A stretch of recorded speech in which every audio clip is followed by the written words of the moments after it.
Good morning, guys. Ashantin here. How are you? I am in the rather beautiful world that BU for you and I are building. I'm waiting for her to wake up. We're going to record together today. Now, I know that Yanni doesn't want a wall here, but I have just put one there temporarily till we decide what to do with that area, because I want to do some fishing and talking. And those of you who have recently followed me might not know this, but occasionally I like to talk about things, and I normally put myself in a place where I can do something constructive like fishing. And I wanted to do some fishing anyway because Yanni and I are running a bit short of supplies, and I want to build up as much sort of fish mending books, everything like that, as we can. So I decided I would do some fishing. I think I'm going to have a torch there. So I think what I want to do is just come down one and fish here. There we go. And it's night, so the fishing should be pretty good, and I'm hoping that our defences are sound. I've just come back from holiday, and it brought something to mind that I've been windsurfing. And when I was a little bit younger and learning to windsurf, I booked to go on holiday with a windsurfing school that ran, as I, like doing, that ran lessons in the morning and the afternoon. The outfit I went with, between the time I booked and the time I went, was sold to another holiday company who didn't run lessons, and I thought, well, I'll go anyway because they still have all the gear, which is pretty good, and it's still a good place to windsurf. But you had to hire windsurfing instructors. So this place was in Greece, and you had to walk down this very long hill to get to the beach. At the bottom of the, on this sort of pebble beach, they had some really good windsurfing kit, and a couple of guys who weren't allowed to instruct unless I asked them to come out with me and it was properly booked, which is pretty irritating. So I'd been windsurfing by myself quite a bit, and I decided I did need a bit more instruction. So I booked a windsurfing instructor, thinking I'd get one of the guys on the beach who were used to me, who'd seen me windsurf, who were actually pretty good.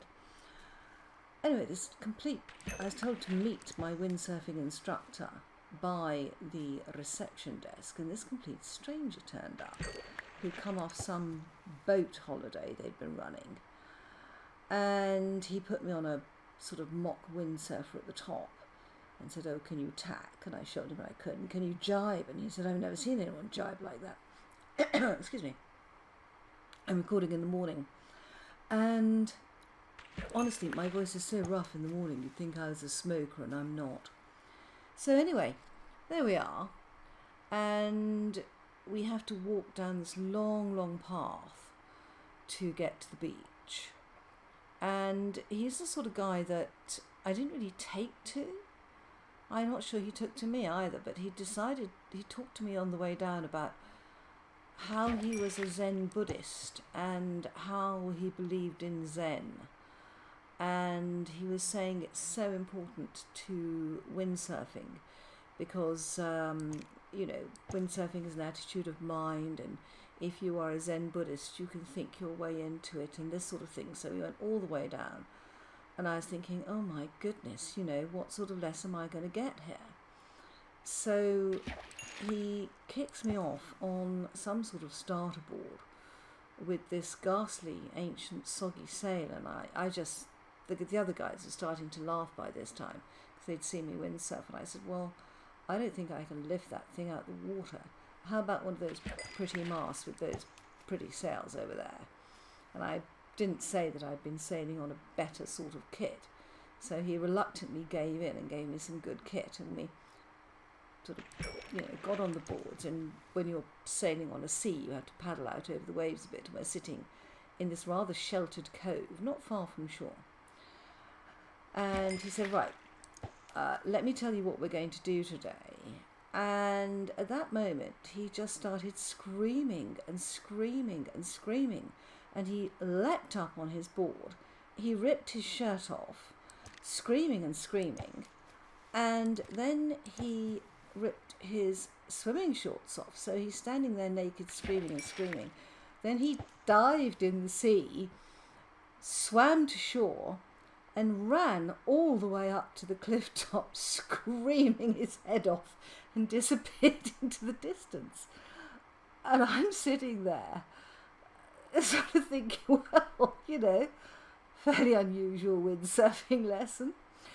The guys on the beach were hysterical with laughter. They were actually lying on the ground. They were tears rolling down their face. I looked across at them. I was there with 2 windsurfers and 2 sails. So I sort of pulled my sail up and went ashore and said, this is the first time I've met this guy. Does he do this often? And they said, no. And I said, what happened? Was it something I said? And they said, we have no idea. All we saw was this guy stand up screaming, strip his clothes off and race up, and we wondered what you'd done to him. I said, I didn't do anything to him. I said, I feel like windsurfing today. So I sort of laboured my way up the cliff, and went to reception and said, bit of a problem with my windsurfing lesson. And the guy said, oh, this guy's really good. What was the problem? I said, well, he leapt on the board, started screaming, tore all his clothes off till he was stark naked, dived in the sea and ran up the cliff. The reception guy just looked at me and said, stay here a moment. So he went off and he came back and said, right, a wasp had flown down the neck of his shirt and it was stinging him. And it stung all his torso and it worked its way downwards. And he's in the medical bay receiving treatment. I thought, oh, right, well, that explains it. So I said, okay. He said, do you want another lesson? I said, no, I think I'm just going to go and sunbathe for the rest of the day. This has been quite an experience. And I went back and told my companion what had happened. And, he was laughing like a drain.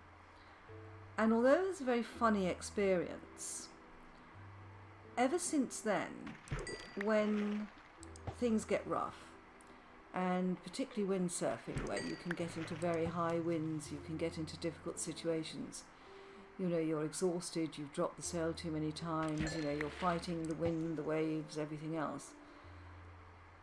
I stand there just for a moment and I say to myself, windsurfing is an attitude of mind. It's an attitude of mind. You can do this. And also sometimes when I can't do tech, and all those of you who follow me know that I have terrible problems learning tech and making it work, I say to myself, it's an attitude of mind. Stop. It's an attitude of mind. You can overcome this. It's an attitude of mind. So although that guy has given me many laughs and I've downed out on the story, he helped me more with windsurfing than any other person I've ever come across, because he taught me that if you think about things in the right way, you can achieve so much more than you ever think. So guys, let's have a look at what we've caught. A frost walker, wow. A lily pad, always welcome. Raw fish, I had that already. Raw salmon and some pufferfish. Not bad for a little bit of reminiscing while fishing. Bye bye guys.